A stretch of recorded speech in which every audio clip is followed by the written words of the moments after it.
Hey everybody, listen up. I got mega huge news. Meat Eater Live is heading back out on the road. That's right. Join me and the crew. Clay Newcomb, Cal, Yanni, Spencer's going to be there. Phil the Engineer's going to be there.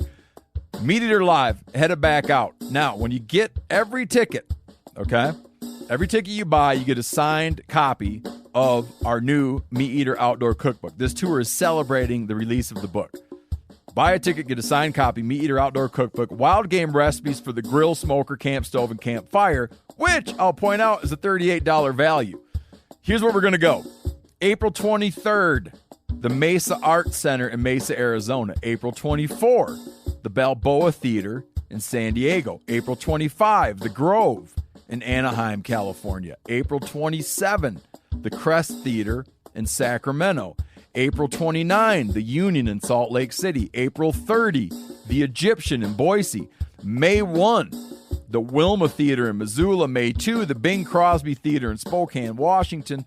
May 4, Revolution Hall in Portland, Oregon. And May 5, the last day of the tour, Pantages Theater in Tacoma, Washington. For tickets and more information, visit the events page at themeateater.com.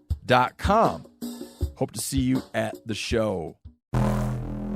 Welcome to Wired to Hunt's Rut Fresh Radio, bringing you the latest reports from the whitetail woods. And now, your host, Spencer Newharth. This is Wired to Hunt's Rut Fresh Radio, powered by First Light. I am your host, Spencer Newharth, and this week we're talking about hunting with an opening day mentality.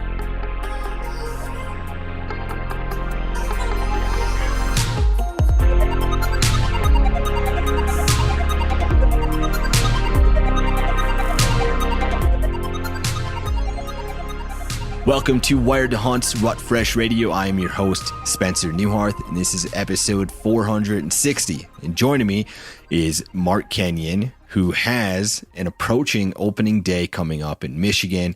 And by this weekend, for most of the whitetails range, Mark, people are going to be able to hunt. Maybe some states in the South have a little bit later opening, but for 90% of folks listening to this, you probably can be in the woods at this point, which is super exciting. And for you, Mark, what is your mindset like going into opening day on October 1st in a state that doesn't open until October and you have to watch everyone else having fun in September?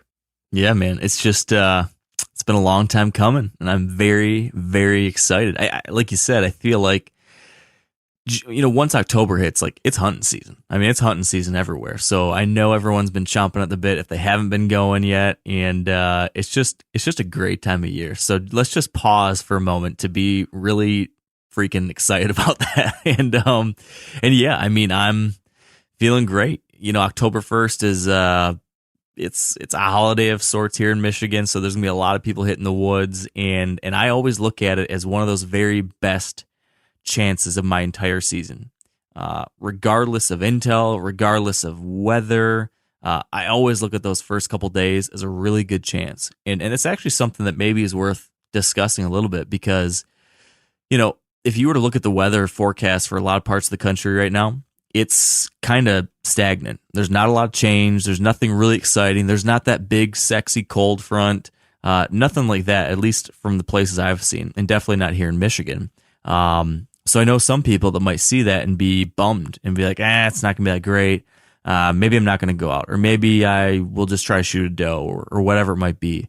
But you got to remember, at least if you hunt in one of these places that's opening right now, this is, you know, it's different than what someone's experiencing in North Dakota, where their season's been going a month. And if my season's been going a month and October 1st rolls around and there's no great front, there's nothing that's really going to change deer movement, then yeah, I'm not too excited about it.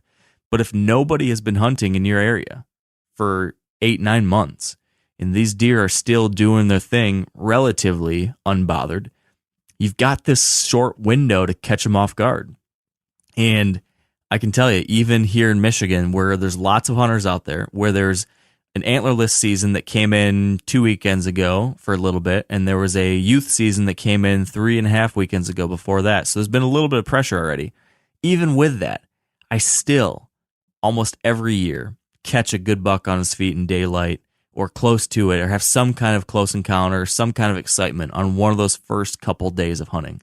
So that's all to say that, get out there, give it a good shot or two. Even if you're, I don't know, on a small property and you got to be really careful about hunting pressure, I still think it's worth a good stab or two in the beginning, because worst case scenario, you don't kill a buck and things don't go as planned and some does blow out or something, but you got plenty of time until we get into late October or November when most people feel like is their best chance, right?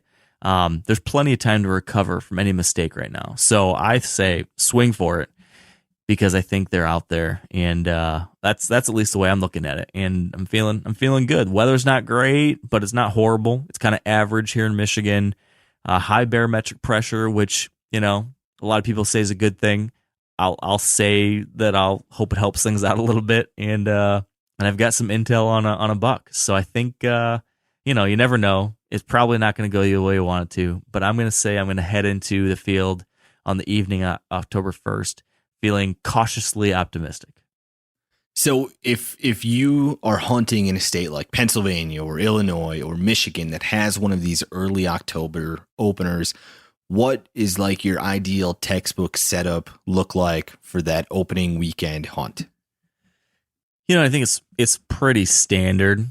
It's similar to a lot of people when they're opening their season on September 15th or September 1st, in that it's food related. It's just different because the food source is probably different, right? So like North Dakota, their food source they might be focusing on September 1st might be green soybeans, or maybe it's an alfalfa field. Here in Michigan on October 1st, those things aren't quite as attractive. So I'm thinking corn, right? Corn's dried down and becoming very attractive right now. I've been seeing a lot of deer feeding on the edges of cornfields right now.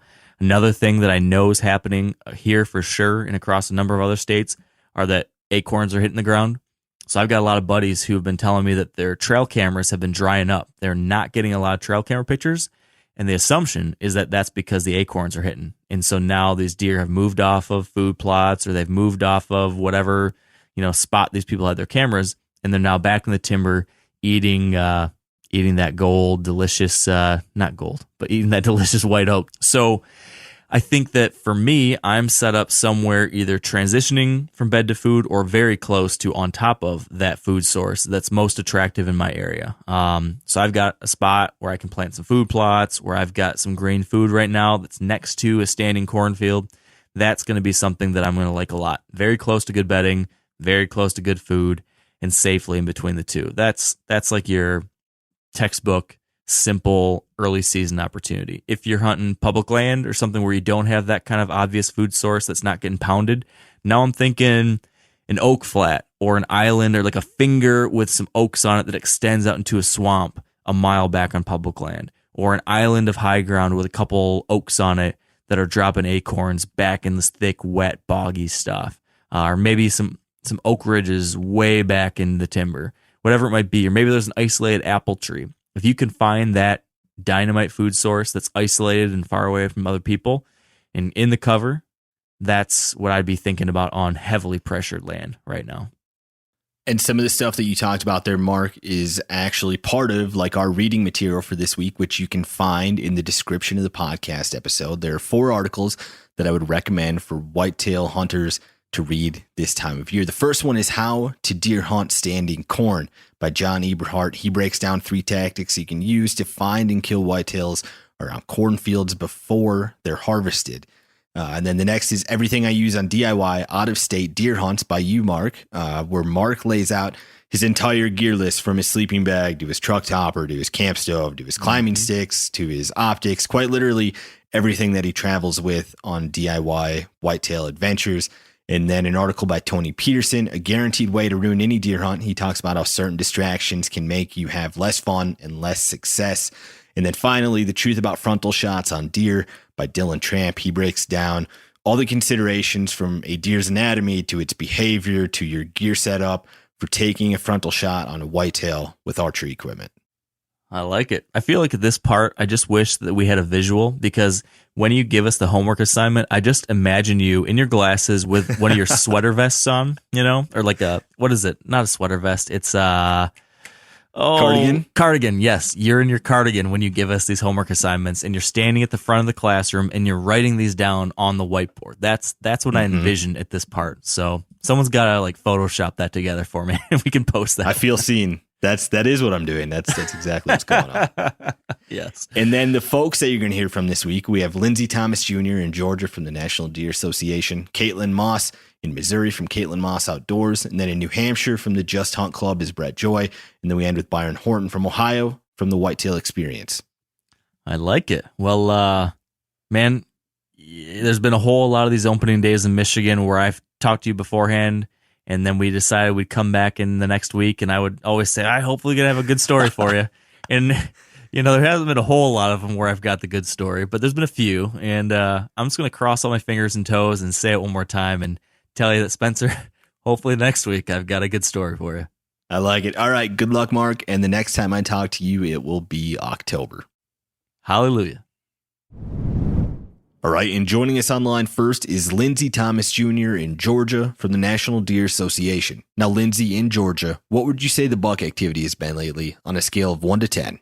Spencer, I'm going to split that up a little bit because I hunt my family's land in coastal Georgia, where we have a little bit of an earlier rut. Our rut peak is usually the last 2 weeks of October.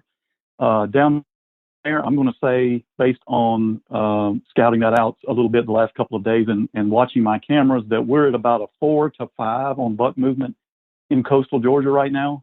But I also hunted this weekend another property about an hour north of there that's more up in the central Georgia section that is more of a middle November rut like the rest of the state.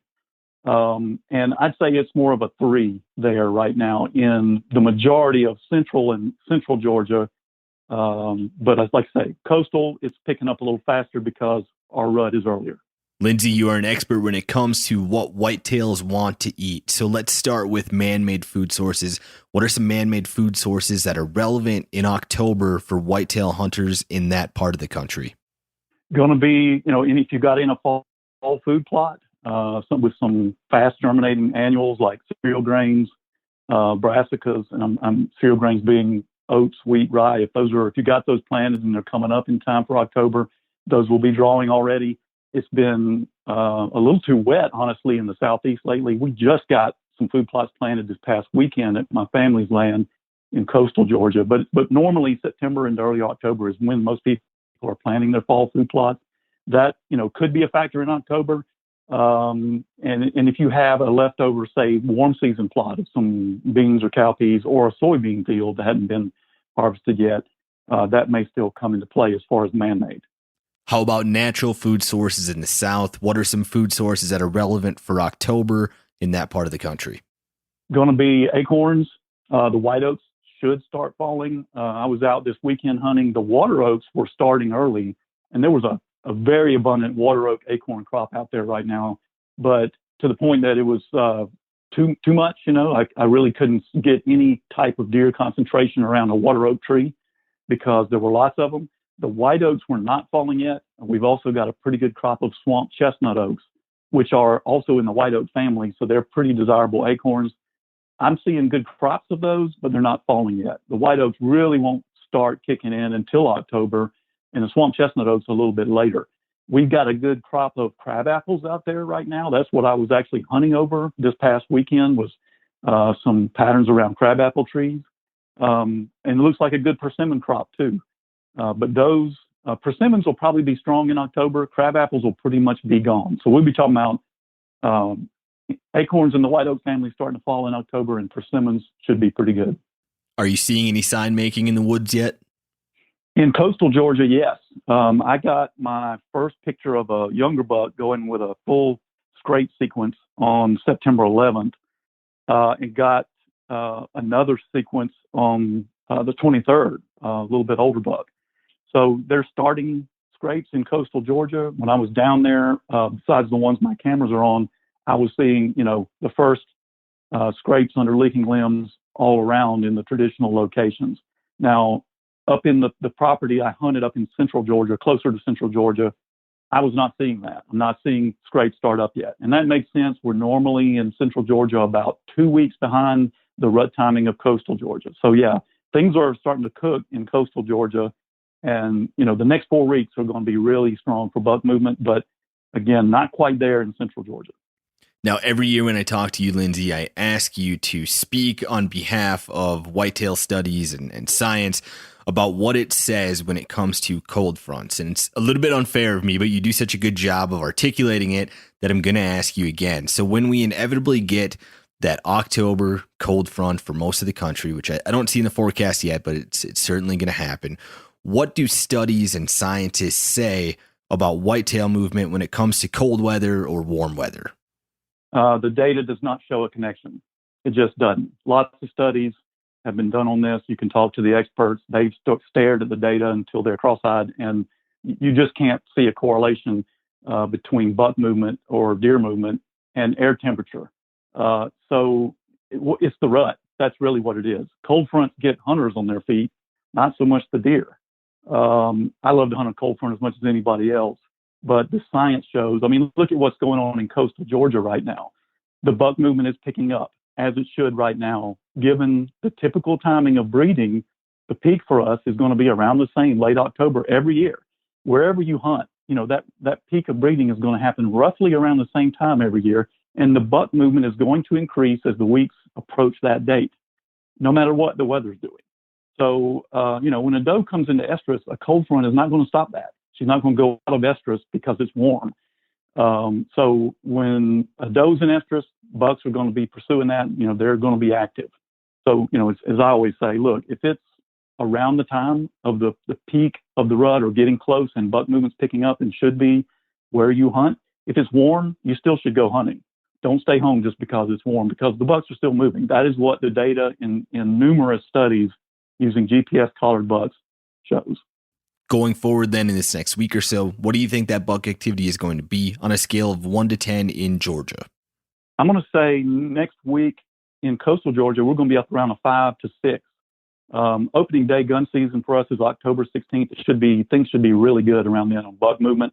So 5 to 6 next week as we get into early October, and then, moving on up. Again, the last 2 weeks of October are going to be strong for us.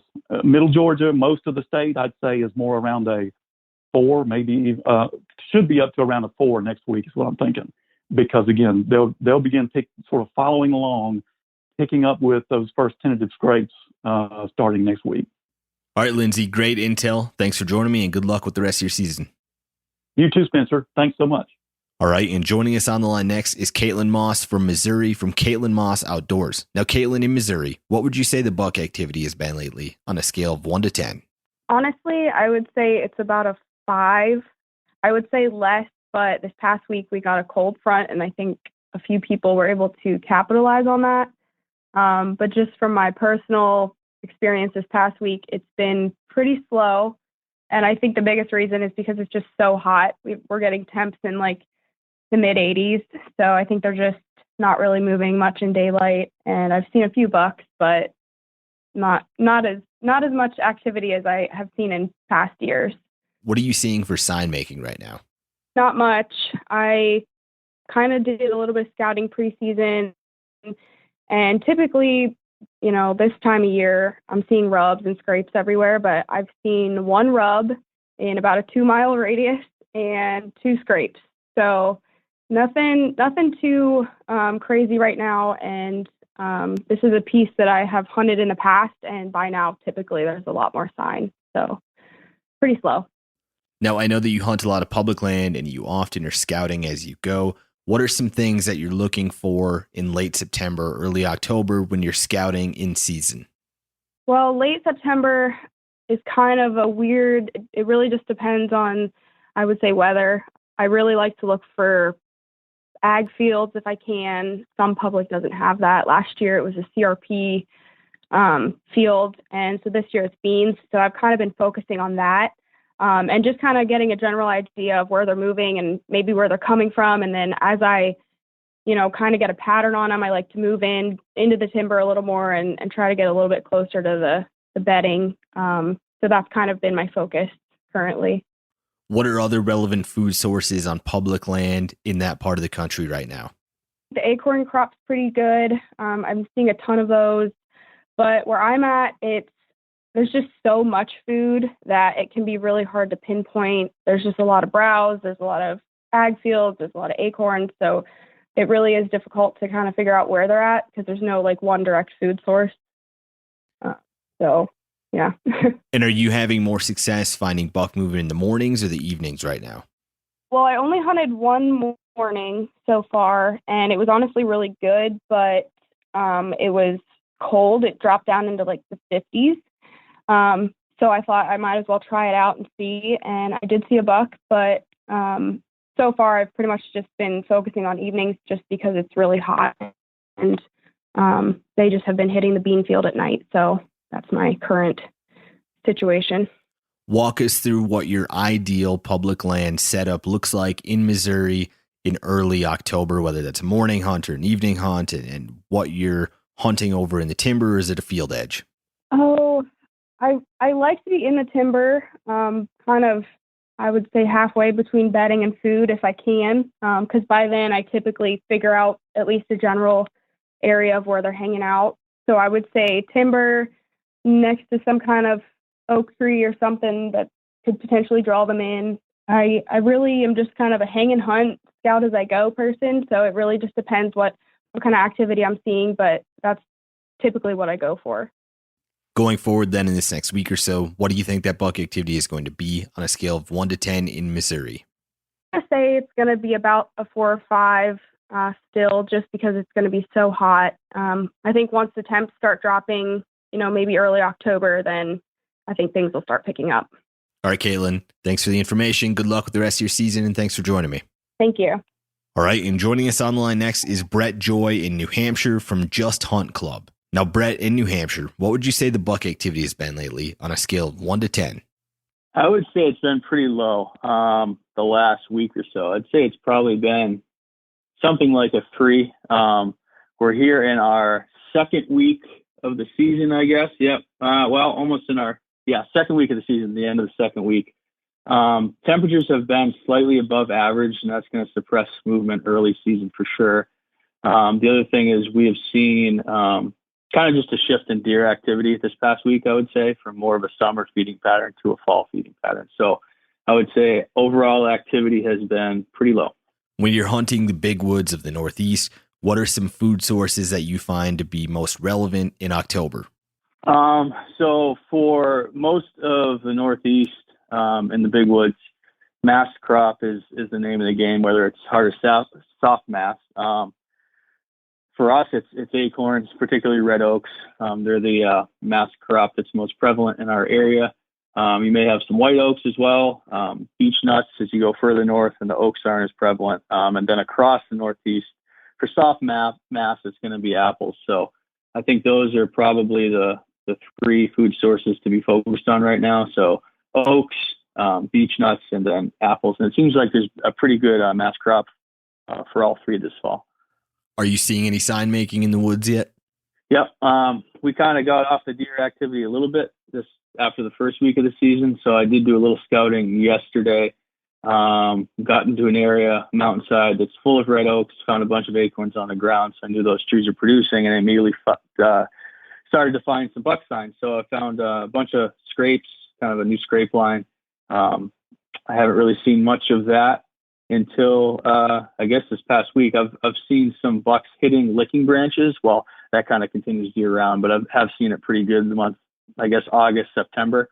But I haven't really seen any fresh scrapes where the ground's pot up. And so I just started to see that. So that's a good sign. And I think probably most of that's going to be tight to bedding, and then obviously around food sources.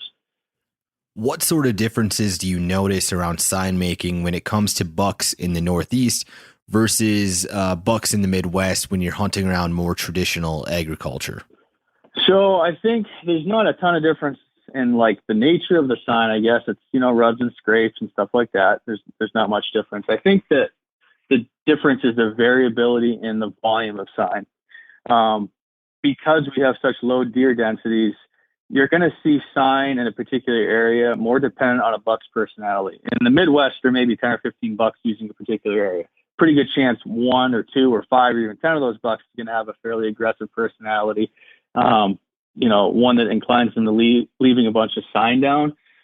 Up here in the big woods, our deer density is so low, there may be like 3 or 4 bucks in the area, period, and maybe only 1 or none of those bucks have the personality to leave a bunch of signs. So you may see just a little sign, but that doesn't mean that you're off the X or it's not an area that you should spend time on. And trying to gauge that, the volume of sign and how you interpret it is important. So I may find just maybe 1 or 2 scrapes and a couple smaller rubs, and that may be enough for me to investigate more, hunt that area, because there may be a great big, old mature buck it just doesn't have a personality to tear up the entire woods. If you find an area where the entire woods is tore up, well, that's really good too. But I wouldn't be discouraged when you find, a lower volume of sign. It's being able to gauge that and realize that, hey, there aren't 20 bucks in here, so won't expect to see as much sign as I would, on the back edge of a bean field in September in, Indiana or something like that. If you want to focus on buck bedding in October, how do you identify and find buck beds in the big woods? That's a challenge. I think it's mostly topography driven in the mountains. As you get into some lower land stuff, it's going to be dictated by, thick cover, or swampy areas are a great bet. I don't spend a ton of time worrying too much about specific beds. I'll know that, hey, they're going to bed on the point of this mountain like they always do, or on this bench on the mountain. I'm more worried about the best food source, and then kind of what beds relate to that food source, rather than trying to find the beds and then find the food. So our bucks are, I don't want to say they're nomadic, because they definitely have like home ranges, but they move a lot within that home range, and their home ranges could be huge. So I'm not so focused on this bed. They may have 20 different, areas that they bed through the course of a year. So just trying to find the hot food source is probably a better idea. And then, the topography that lends itself to bedding directly, I guess, related to that food source is going to be your way to find, where they're bedding. Going forward then in this next week or so, what do you think that buck activity is going to be on a scale of 1 to 10 in New Hampshire? So I'm kind of looking at the forecast here, and it looks like we're going to have a cold front that's going to come in the next couple of days. I'm not sure exactly when this is going to come out, but I assume pretty quickly. So towards, the 1st of October, last few days here in September, we're going to get some below average weather, temperature-wise. So I think that will give uptick the buck activity. If you've found that food source, that mass crop food source that they're on, I think you could have some excellent movement, maybe, 7, 8, 9, even 10. If you're off the X and you're not on that food source, you're probably going to have more of the same. So finding that food source and where those deer are moving this time of year, because they're not moving that far, is critical. If you find that, I think you're going to have some really good activity in the next week. Now, earlier this month, Brett, you killed one of the widest bucks that I have ever seen a picture of. I think you said he was 27 inches wide. If you want to see the video of that hunt, you can go to YouTube and check out Just Hunt Club's channel, and you'll find that hunt there. Crazy deer, crazy hunt. Thank you for joining me, Brett, and good luck with the rest of your season. Thanks, Spencer. I appreciate it. You too.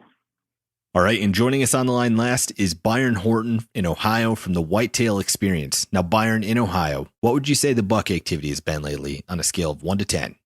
Yeah, based on some trail cam data and visual sightings, I'd say a solid 6 out of 10.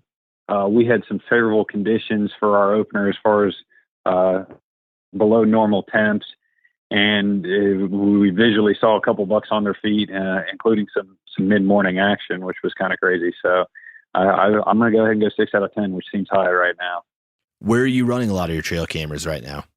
Right now, I'd say a majority of my trail cams are on scrapes, and personally, I'm attacking a little more big woods pieces. So I have shifted to maybe some bigger trails going in and out of Oak Flats, in and around clear cuts as well, but dominant use on the scrapes right now. You said that you've been seeing better movement in the mornings. What does a morning setup look like for you in early October? Yeah, I think based on some of the trail cam data and obviously general hunts morning, I like an early access. Getting in there well before daylight, being at the base of your tree a solid hour to hour and 30 before daylight is definitely key. And then obviously kind of playing the game of avoiding where these deer are transitioning to. Other than that, it's nothing crazy as far as a morning hunt goes. But the trail cam data does seem to show those cooler mornings, and the deer are moving. Right, as of some of the scouting I got done right before season, I had more bucks in daylight in the morning half than say the evening. So I would not hesitate if you had the information to go after it. In Midwestern states like Ohio, what are some relevant food sources that you're focused on public land? Yeah, oaks are the key. And it was something I've kind of been trying to figure out better in the last couple of years is scouting the oaks that are actually producing every year or every other, and really poking around a good amount the week or so before season. It seems like chestnut oaks, which is kind of, I believe, part of the white oak family, are hot this year. And yeah, that's what I've bumped some deer off of even midday. It seems like early October, sometimes I catch these deer midday on these oak flats if I have time to scout. Other than that, the other thing I kind of look for with oaks related to it is windy days. If you have, at least here in Ohio, something above 15 miles an hour, or gusty or a front or some sort of storm, it puts a lot of oaks on the ground quickly, and those deer know about it. So that's some tactics that I kind of have used or am fine tuning here the last couple of years. Is those windy days, dumping oaks kind of creates a nice effect on those oak flats. We're coming off of a recent full moon. Is that something that you notice had an effect on deer movement for Ohio's opener, or is it anything that you pay attention to when hunting public land?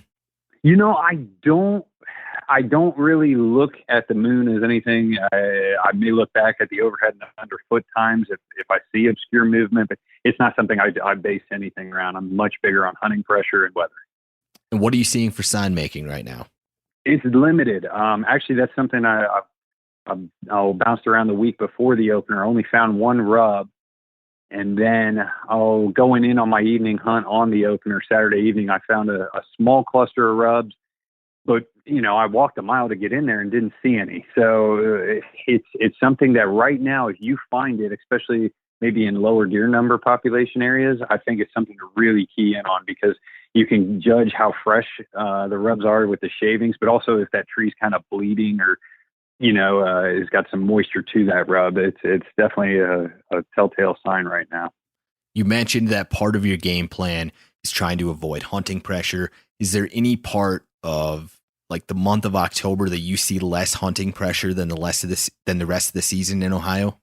Yeah, I do think it does relate to the Buckeye games a little bit as far as football fans. But, you know, you've really got the public land, not to yourself, but there's definitely a lull in hunting pressure from the second week of season to really right around the 20th, I want to say. So you especially weekday hunts and even weekends, there's less pressure now for the next, let's call it 20 days before it really ramps up. If you're doing some in-season scouting in early October, what are some things that you're looking for?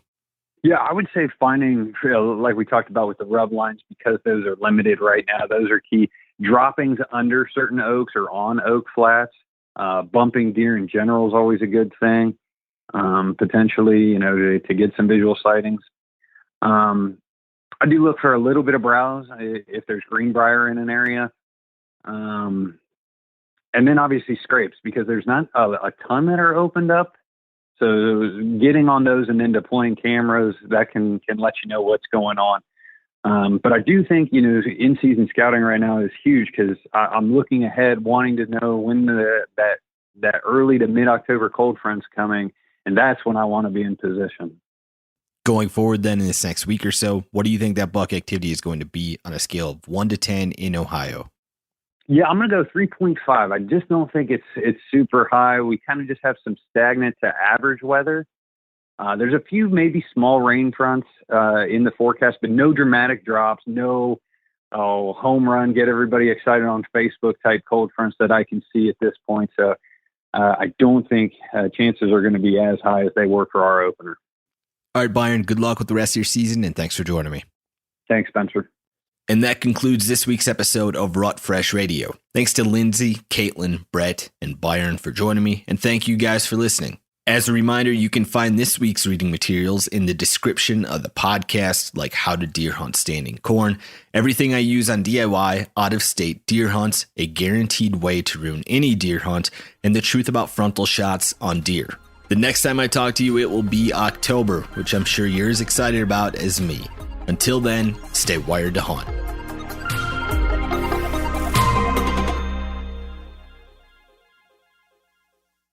Hey everybody, listen up. I got mega huge news. Meat Eater Live is heading back out on the road. That's right. Join me and the crew. Clay Newcomb, Cal, Yanni, Spencer's going to be there. Phil the engineer's going to be there. Meat Eater Live headed back out. Now, when you get every ticket, okay?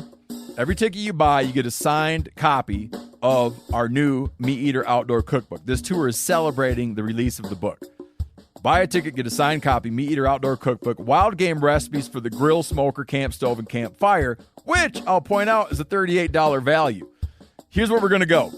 April 23rd, the Mesa Arts Center in Mesa, Arizona. April 24, the Balboa Theater in San Diego. April 25, the Grove in Anaheim, California. April 27, the Crest Theater in Sacramento. April 29, the Union in Salt Lake City. April 30, the Egyptian in Boise.